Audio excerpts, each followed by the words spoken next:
तब आगमे स्वर्गीय शांति हरारे उइला। तब आगमे अशांत हृदय शांति विराजिला। तुम बिना प्रभु के देई पारे शांति पृथ्वी रे। तुम बिना प्रभु के देई पारे शांति पृथ्वी रे। हे शांति राजन हेउ तुम बंधन। प्रिय श्रोता बंधु, प्रभु श्रीख्रीष्ट महत् नाम आपण को शुभेच्छा। गत दुईटी भागरे आम देखिलु जे प्रभु श्रीख्रीष्ट ईश्वर निकट को जीवार पथ अटंती।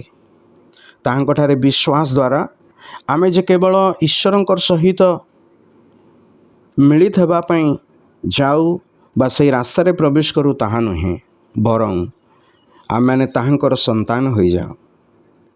जहाँ निमंते से आम पाई जहाँ भी करने निमंते प्रस्तुत थांती। जौन लिखित सुसमाचार 14 अध्याय 13 एवं 14 पदरे प्रभु श्रीख्रीष्ट एपरि कहते, पुणी पिता जेपरि पुत्रंठारे महिमान्वित हुअन्ति, एथिपाई तुम्भे माने मो नाम रे जहाँ किछि मागिब ताहा मु करिबि।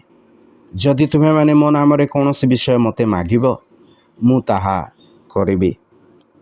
प्रभु श्रीख्रीष्ट एपरि कहते जे जीशु ख्रीष्टंठारे विश्वास द्वारा आमे ईश्वरंकर एते प्रिय हो जाओ जे पिता ईश्वर आम पाई कार्य करते एवं पुत्र ईश्वर मध्य आम पाई कार्य करिबा पाई अपेक्षारे थांते।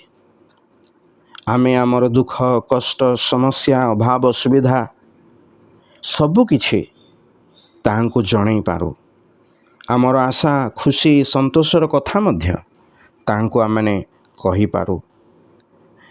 आमठारु सबु शुणिबा पाई आम पाई कार्य करिबा पाई जे सर्वदा आग्रही और अपेक्षारे थांते, सही प्रभु को ज्ञात हवा निमंते ईश्वर आम को साहाय्य करंतु।